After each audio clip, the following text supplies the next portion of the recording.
space, the final frontier. These are the voyages of the starship Enterprise.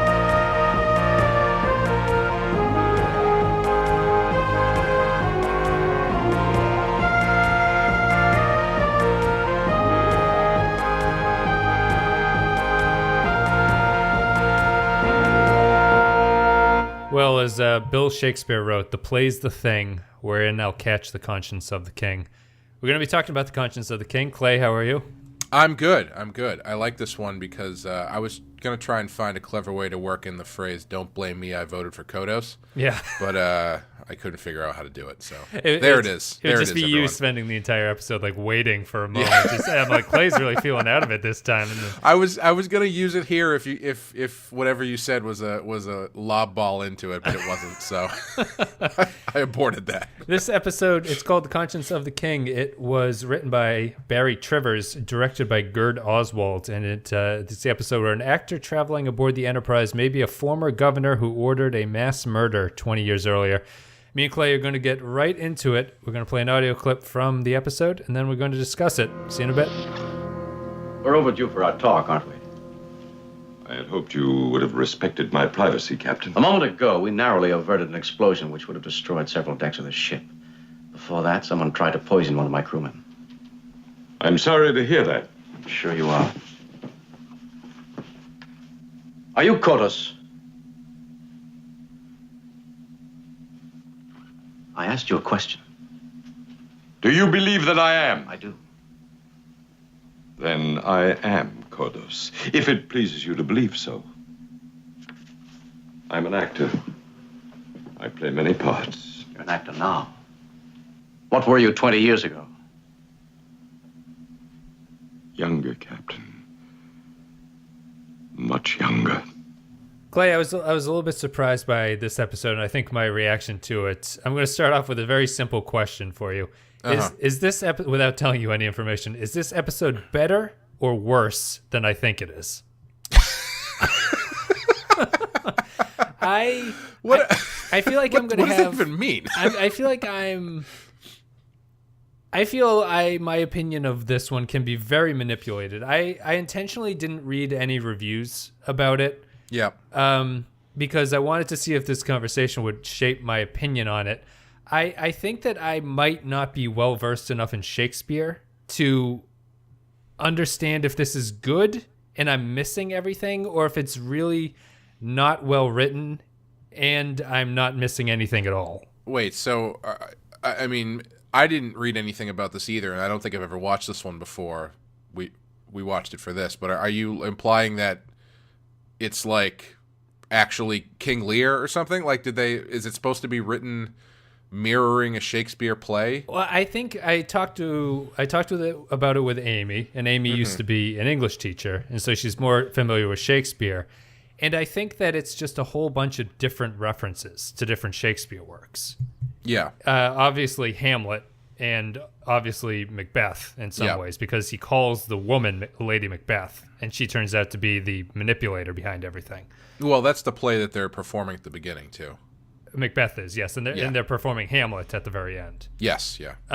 But I think that on a level of the episode by itself, I don't think this one's super strong, because I was watching it and just like, I'll get the obvious thing out of the way. Like, this is an episode that, watching as a modern audience, you really have to just suspend your disbelief about the fact that they can't verify if this is Kodos or not. Yeah. So apparently in the future, the only way to identify someone is to have an eyewitness account from like 30 years ago.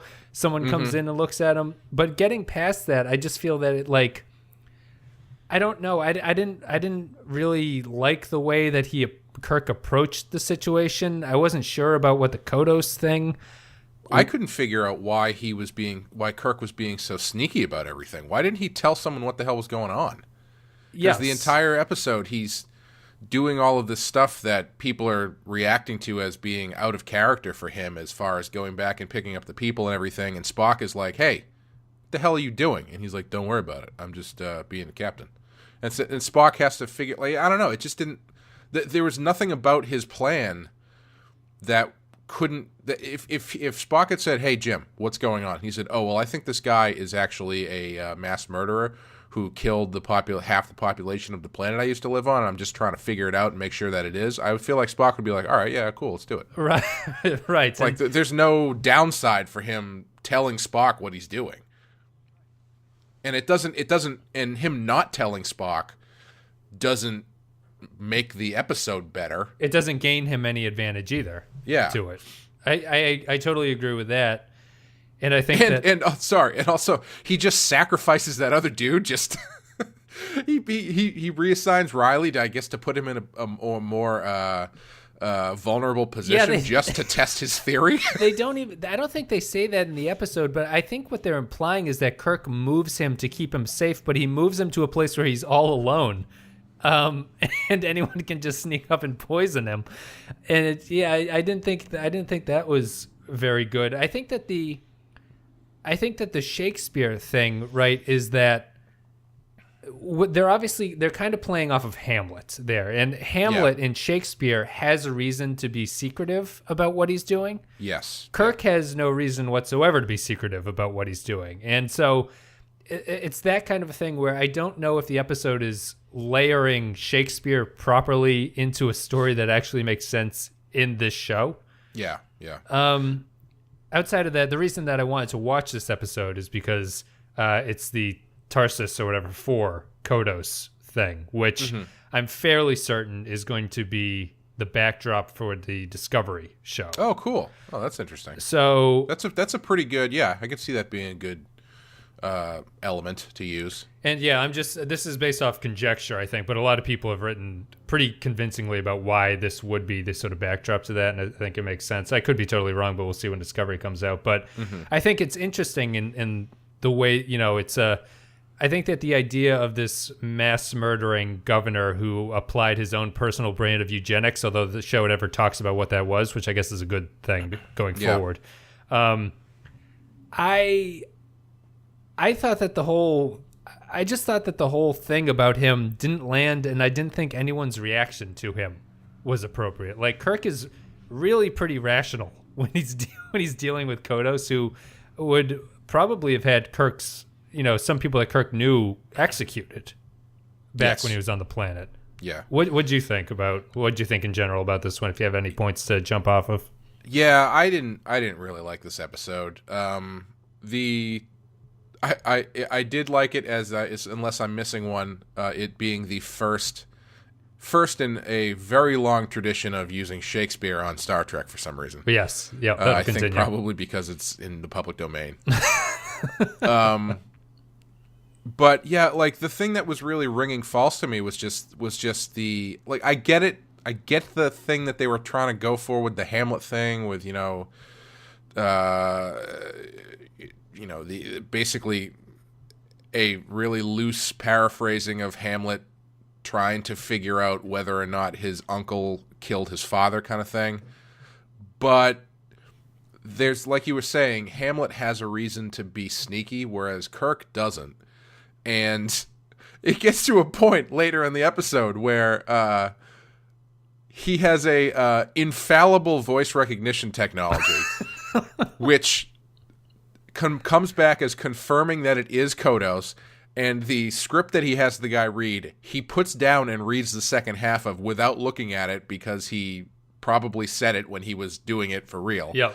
And then he's arguing with Kodos, and Kodos, or the actor, who starts speaking in the first person in reference to Kodos. And then Spock tells him straight up, he's like, the logical answer here is that this is the same guy. It's almost absolutely certain. And Kirk is still like, but it's not completely certain. There's no way to know. After he talks about the infallible voice recognition, Spock's like, it's a 98% match, and Kirk's like, not good enough. Yeah. Yeah. This guy was like, it's like Kirk was a juror in the O.J. Simpson case or something. All right. Well, I guess so. I guess that my original thing of, I just really wasn't sure if I was missing something. I spent the entire episode wondering if I was missing what was going on and if this was over my head. Yeah, I felt the same way. I got the Shakespeare stuff, but I was like, I don't really know if there's something with the plot here that I'm just not catching. But it just, I don't know. It didn't do it for me. And the daughter character was pretty terrible too. When she talks about Kirk's throbbing engine, yeah, leans against the thing. Yeah, the conscience of the king. I guess what's a good track to sort of start off on this one? Well, I guess that I even thought that here's something we haven't talked about before. The captain's log, right? That starts off every episode. Mm-hmm. I think it's kind of a brilliant idea. I'm sure this isn't the first show to do that kind of like a wrap up or that kind of a table setting at the very start, but it's a clever way to set up the episode for people. Yes. Yeah. This one is weird, and I bring it up because this one is weird because Kirk explains that he's going to this planet because a scientist who's his friend has claimed to discover the key to solving famine. And then it smash cuts to him on the planet going, I can't believe you tricked me coming here with the false pretense of discovering famine. Yeah. But like in general, I think that the captain's log thing is like a really clever, great way to immediately focus the audience on what's going on in this show that's always on a different planet with a different person, blah, blah, blah, blah, blah. Yeah. No, it's a great, I mean, it's a great way to shorthand your way into a fairly high concept situations. Yeah. It takes out a lot of, it gets across exposition so you can just sort of get the ball rolling. Yeah. In a way that's very believable. Did, when it starts, the first starting bits of this episode, I was kind of reminded of Mad Men because the planet basically looks like the 60s on a different planet. Yes, as most of the planets do. And he meets his old friend, who's apparently had his face half torn off by Kodos, I'm assuming, is what that implication is supposed to be. Sure. They reveal that they grew up together on a colony called I believe it's Tarsus. I can look that up later. It's called Tarsus 4 or something, where a governor decided that there wasn't enough food to go around, so he decided to kill off half of the population, and so he killed 4,000 people out of 8,000 total. Kirk and a few others. There were 9 survivors who had actually seen this guy, which is another weird kind of detail. But the cruel twist, of course, is that after he'd killed all these people, the rescue ship showed up like a day later and was like, oh, it was totally unnecessary for you to have killed all these people. Yeah. And that's the kind of moral twist at that. Isn't that the way it always goes? Yeah, it's always a day late and a dollar short. You know, I'm glad that if Discovery does this, because I think that story is really interesting. Yeah. I don't think this story is particularly interesting. I'm really, my biggest takeaway beyond not knowing if this was going on was I didn't feel like anyone reacted to Kodos the Executioner appropriately when they were talking to him. No, that name is pretty awesome. Yes.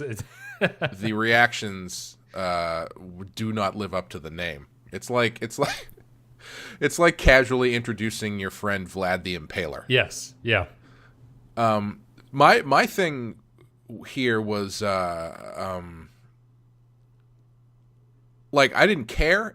Like the way that they laid the story out, it was like really oblique references. I don't know if that's the right word, to the Tarsus thing, where it kind of took a little bit to really kind of figure out what was going on and why Kirk cared about this. Yeah. And then the part where all of the survivors were getting killed off, they don't even drop that factoid till like halfway through the episode. Right. If I remember correctly. It seems like it takes a long time to get to that point. And don't you feel that, like, if you were one of 9 survivors of this mass execution, wouldn't you know if one of the other guys serves on your ship? Oh, absolutely. Yes. I mean, it is a big ship. Yeah, wouldn't you hang out with that guy all the time instead of being, like, surprised that, he actually works on the Enterprise? That's crazy to me. Yeah. I just felt well, that it's there like, was... it's like if you both end up, if you go to high school with somebody and then, or you go to, let's say you go to elementary school with somebody and then you find out that, you're at the same college, but it's like Duke University, so it's really big. Yeah. And so, so you're not going to necessarily run into each other, even though you're the president of your student body. Maybe, but don't you, Perfect metaphor. if you were raised perfect, like during a mass famine execution thing, I think you'd probably bond over it. No, yes, it's fairly unbelievable that they would not be aware of each other. There's only 9 of them. The other thing that's sort of odd is only 9 people have seen the governor somehow. There's 4,000 survivors, but only 9 of them know what this guy looks like. Oh, that's stupid. Like, I mean, and also Kirk and the other guy are like, we were like really young at the time. I don't even remember what he really looks like. Right. So I is it like 4,000 survivors, but there's only 9 of them that didn't die from old age or something? I don't know. Is it? I don't. Maybe yeah. These are just the youngest guys. I feel it's wildly unsatisfying in how the episode tries to explain what that's going on. And Kirk's reaction when Kirk confronts Kodos in the locker room, not the locker room, in the whatever. That's my fan fiction. What's up, bro? Nice towel. When he confronts him, why don't you take that towel off and confront me like a man? I felt that the melodrama really kicked in. Like they were trying to make the episode turn into a bad version of a Shakespeare play. Yeah. Just the way that they're soliloquizing and they're monologuing and not looking off in the camera, and one guy steps to like stage front and just sort of talks for a little bit. Yeah. And it just didn't mean anything to me. And you also don't know, we learned at the very end that this is indeed Kodos, right? Mm-hmm. Was that the right decision? Is the episode better if it's about the ambiguity of never being sure about something? Yeah, I don't know. I mean, I think once you bring in the assassination plot thing, you kind of have to make a decision. Yeah. Because the secondary plot of your episode is that all of the survivors who know what this guy looks like happen to start being killed every time his theater troupe rolls into their town. Yeah. Which is another thing in the stack of evidence that Kirk doesn't seem to want to really think about. Yeah. So I feel like you have to make some sort of decision. You can't just be like, wow, that was a huge coincidence. Yeah. What I would do, honestly, I think there's a simple fix for this episode. You can keep the Shakespeare troupe. You can keep the daughter as being a crazy actress who's just offing people. Just make Kodos some sort of diplomat. Make him don't make him an actor. Make him some sort of authority figure where Kirk accusing him of something like this would actually have weight to it. I mean, I feel like that's a really easy fix. You're right. So just because there's no stakes, because he's such sort of a low on the totem pole guy in this, like if it turns into let's say it's same setup where it's the actor troupe and then there's Kodos, but Kodos is like either an ambassador or even maybe like a general or in some legislative or capacity, government capacity, and he has to go to point B as part of his ambassadorship, and so then they end up on the Enterprise for the same reasons because he thinks it's Kodos, and then you have this ambassador on the ship who has all these diplomatic things and people are really nice to him and everyone it's X, Y, and Z, but then you've got the Kirk plot where he's like, there's this well-respected person on my ship who I think is a mass murderer, but I can't just come out and say that because that's going to make me look insane. Sure.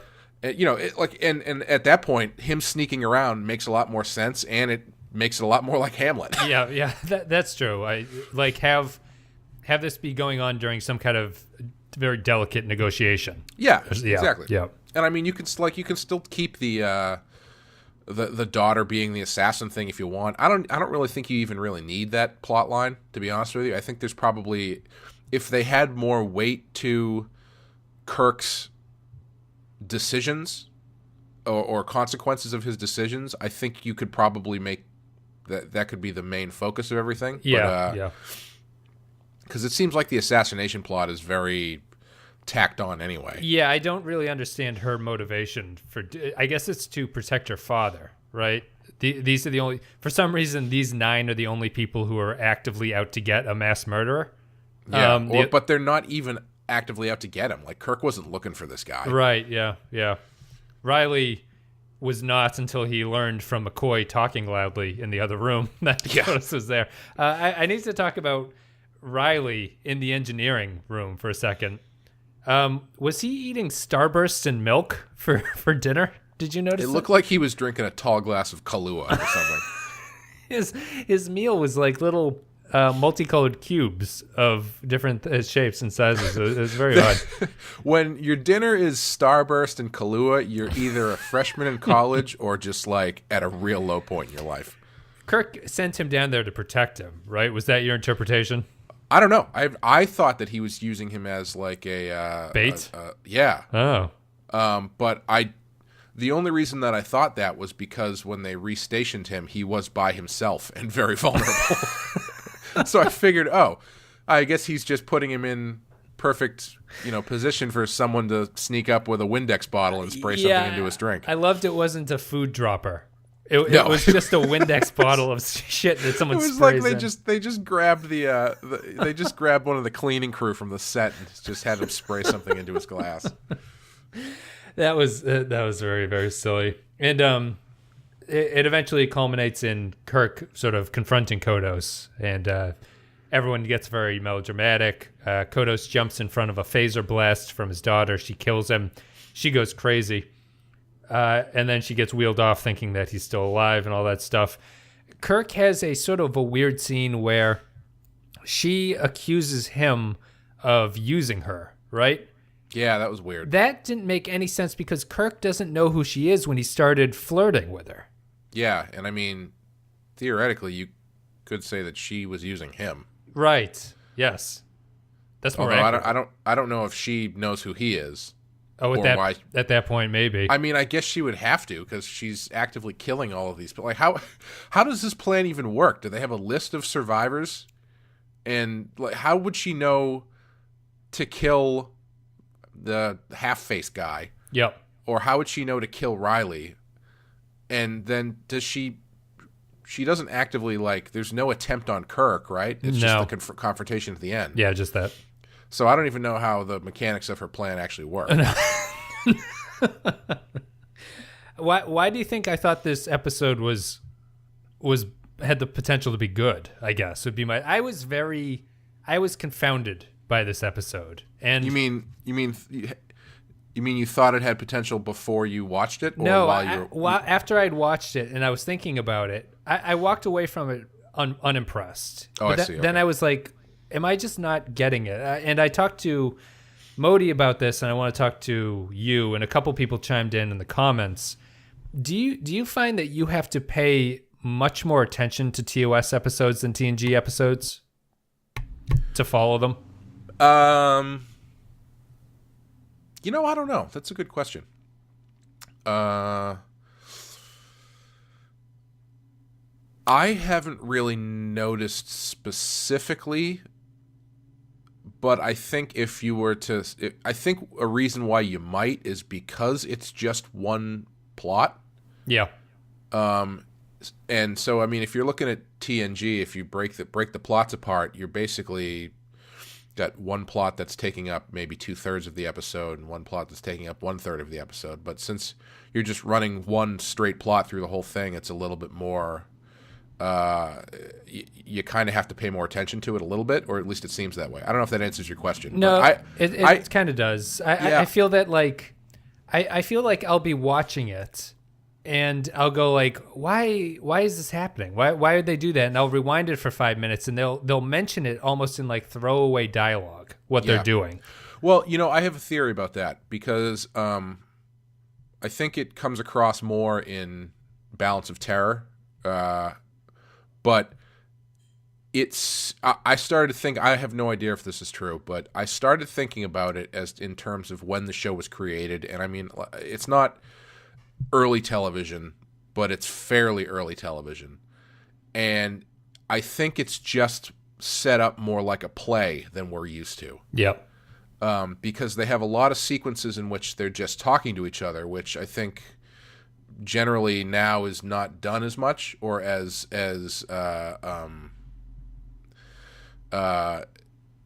when you get scenes like that now in television shows, it's usually one person talking to another person. But Star Trek, TOS seems to routinely have scenes where there's like 5 people at a table, all just having like a dialogue scene. Well, I think that modern direction does a better job of showing you what's important to pay attention to. Like they'll close up on the person saying the key piece of information.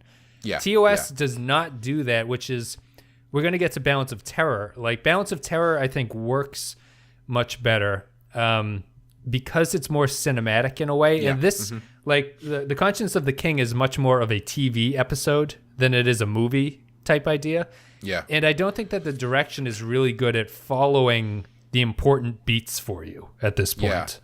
Well, yeah, because, I thought the best stuff in this episode was the Spock and Kirk stuff. Yes, I like the Spock and Bones scene too, where they're drinking. Yes, yeah, that one too. And I think that kind of illustrates my point, where or I think both of our points, where the general visual representation in this episode is not particularly good. But when you get 2 characters together that have just really strong dialogue written for them and they play it well, it's like, oh, that's what this is about. Right. Like the Kirk and Spock scene was like, oh, okay, I get this. I understand this now. I understand why Kirk is. I mean, I still don't understand why he's being sneaky about it, but I understand more of his motivations. And Spock is trying to reason. That stuff came across a lot better than stuff that was just more visual or just plot moving forward. Yeah, a bunch of people talking to each other and stuff like that. Huh. Interesting. Lady Macbeth, huh? It's all about the machinations of Lady Macbeth. I think we're done talking about this one. I do want to point out, unless they've done it before, is this the first time they mentioned the Star Service? Oh, is that what they call Starfleet? Yeah, I think they do it in Balance of Terror as well, but they reference Star Service. Yeah, it sounds more like a catering company. I was trying to sort of follow along in terms of like the first mentions. TOS's airing order and production order makes this like very complicated to understand when they first do things. Right. I was actually unable, since we're going into Balance of Terror, I was unable to find out what the first episode that Vulcans were mentioned in, because interesting. I don't think he mentioned it in this episode. He mentions it in Balance of Terror, but before that, he's just mentioned it as my father's race. Yeah. So we'll see. We'll get to that when we get to it. But I wonder, I mean, I don't know why you would know this, but I'm sure somewhere someone can explain why that was the case back then, why it was the production order was. Is it just a matter of it being it's episodic, so there's no need to put it in a particular order, so they're just doing whichever ones are finished or whichever ones look better or something? I know the reason for it. So they had the 2 pilots, right? Yeah. The second pilot was aired third in order, so they just didn't want to do it right away. They aired Mantrap first because they thought that it was the most actiony episode that they had, and they wanted to hook people. Corbomite, which was the first produced episode, the Corbomite maneuver, aired 10th or something like that. Oh, wow. And the reason for that was because it had so much post-production that they weren't able to finish it. That makes sense. So I think it's a lot of just a combination of the networks wanting to hook people with action-y episodes and how much work it took to complete the episode. Yeah, because we ran into the same thing with The Prisoner. Yes. Because the production schedule for The Prisoner is completely different than the airing schedule of The Prisoner, and Prisoner has multiple airing orders as well. Yeah, and since then there's multiple airing orders and airing orders preferred by the people who are fans of the show. So I guess it doesn't really matter. Yeah, and I guess that's the. I think that airing order had more of an impact on The Prisoner than it does on the Star Trek. Yeah, I think so too. The worst that Star Trek does is it's like, oh, this makeup looks more primitive, and the episode came after, so I don't understand why that was happening. Yeah, The Prisoner has a hard in and a hard out, right? In an overarching kind of mystery framing device, so it has different bearings on things, however, possibly minutely. Depending on how you view it. But right. It is a little bit different because Star Trek doesn't really have that. Right. Yep. Exactly. Unless you're just waiting for the 5-year mission to be over.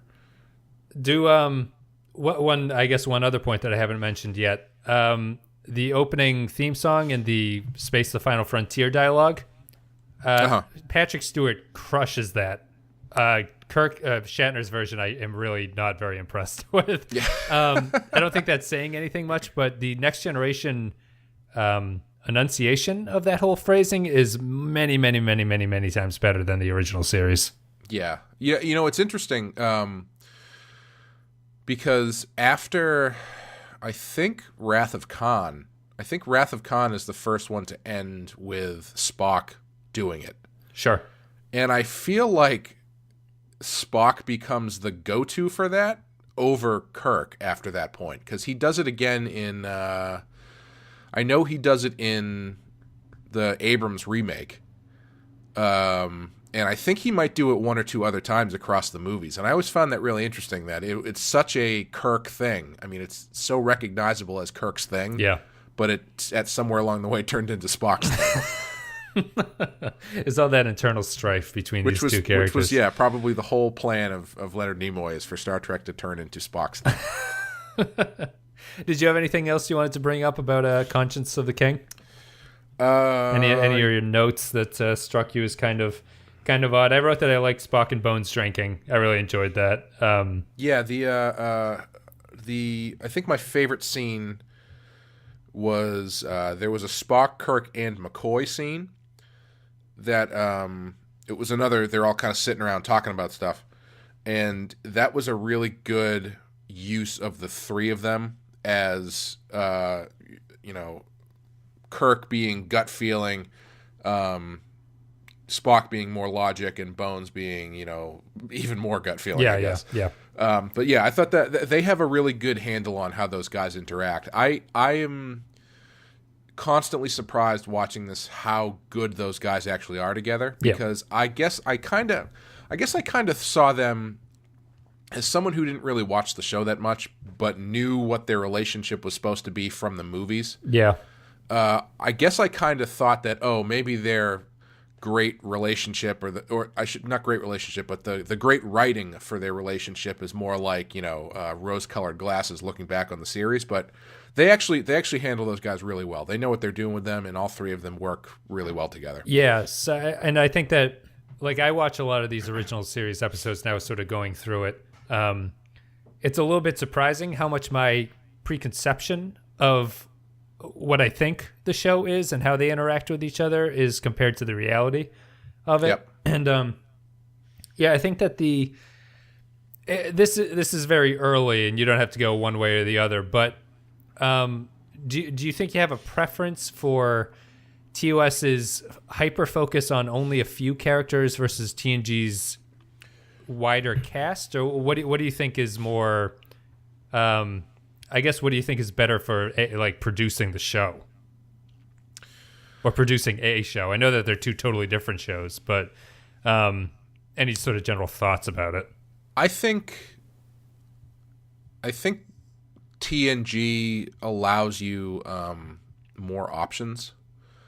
Having all of those characters as well defined as they eventually get, I think allows you to do a lot of different stuff. Whereas, as great as the Spock and Kirk and McCoy relationship is, it's kind of the same thing every time. Yeah. And unless it's, Spock throwing, it's usually Spock is the one who's being like, well, actually, I agree with McCoy, to kind of throw a bit of a twist into it, which is always satisfying. But it's kind of the same thing. Yeah, yeah. I find Kirk to be a much more interesting character than I thought I would. So that's nice, but I think just overall, I think the TNG model allows you more opportunity to tell different kinds of stories. Yeah, I think we're going to get into it. I think TNG's a way of working the cast is better for a TV show, and TOS's characters are going to make for better movies. Because I would agree with that. They're built for that. And I agree with you that the id, ego, and super ego that they represent is... you're kind of stuck. The only thing you can change is the sort of moral dilemma that they're looking at, and then they're all going to come to the same conclusion about it no matter what. Right. And based on the outcome, Kirk is the ego, and sort of maybe he's the super ego. He's the decider. He's the sort of modulator between the other two. Yeah. Yeah, that's it. Let's go to final thoughts and ratings for Conscience of the King. You'll never get off the ship. It will become a floating tomb. drifting through space. The soul of the great Caridian giving performances at every star he touches.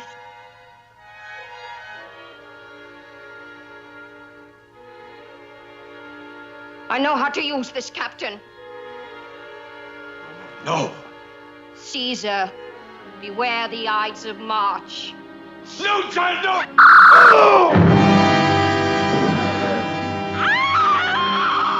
All right, Clay, you've convinced me. It's a 5 out of 5, a classic, beautiful episode. Mission accomplished. I think it's guys, also, if you're on YouTube and you don't know, you can rate what you think on a scale of 1 to 5 by clicking up at the upper right-hand corner of the video, and a 1 to 5 poll will pop up. Let us know what you think this episode deserves.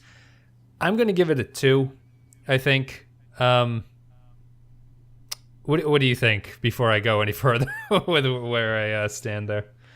I'm going to give this 2 overpowered phaser bombs. Beep, beep, beep, beep, beep, beep, beep, beep, beep. Oh, this is the episode where he throws it down the garbage chute, right? Yeah. I don't know why that helped. We need to talk about that. They evacuated an entire deck because of this thing, and he finds it. It was like, oh, he's going to disarm it. That'll be easy. He runs out into the hallway and throws it down a dumpster chute, which I assume goes to somewhere else on the ship. Yeah, you would and think would blow so. up. Yeah.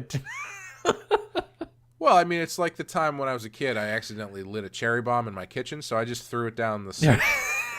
And it seemed fine. The pipes are built for that. They were doing construction on the pipes for about 3 weeks outside my house, but inside the house it was fine. I'm gonna give this one a 2. I guess I understand what they were trying to do with it. It really doesn't work. I don't understand anybody's motivation. I think that the underlying sort of conflict of what happened on Tarsus 4 is more interesting than anything else. Yeah, I'm glad that they don't give too much information because you can expand on that idea. Would you find it more interesting if Kirk flat out did know, and it was more like he was just trying to gather proof? I think that makes more sense in terms of narrative, right? I find it very hard to believe that, future technology aside, they can't be sure that this is the same guy. Yeah, but I guess that's where the wrench comes in, regardless. Because I mean, even if Kirk knew for a fact, but he couldn't find the evidence, that means they would have to have some reason why this guy was not in any, memory bank, right, or his voice was different enough that the infallible voice recognition software didn't pick it up. I mean, it's possible. I mean, I've used the Dragon speech software, and it is not great. I mean, Alexa plays me the wrong song countless times when I ask her what's going on.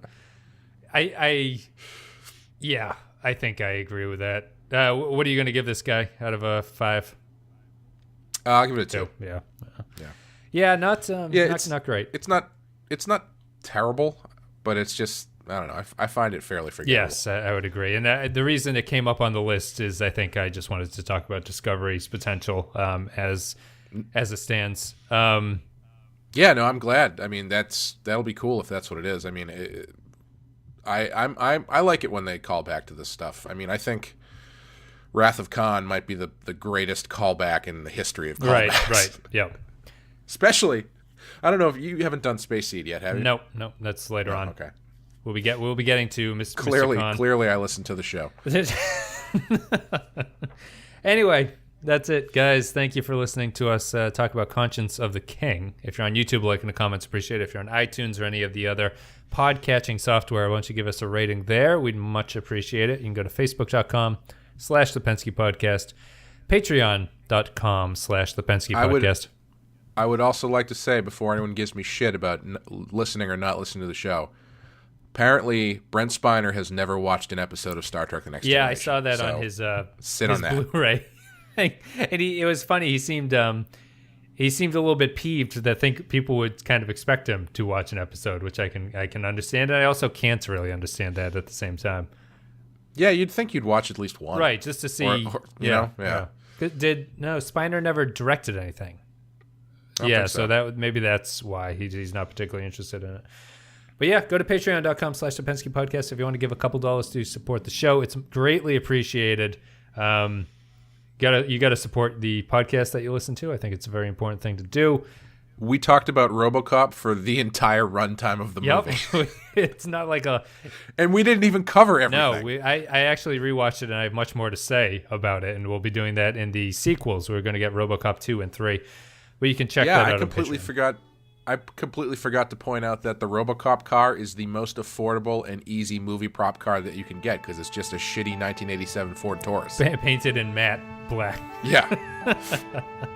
Yeah, guys, check that out. Otherwise, vote on what you think this episode is. You can send me an email at thepenskyfilevideo@gmail.com if you'd rather do that. Follow me on Twitter, @PenskyFile. I think that's it. We're going to be moving on to Balance of Terror, which is actually the next episode after this one. So, Clay, thank you for coming on. Oh, no problem. Thank you for having me. And guys, we'll see you next time.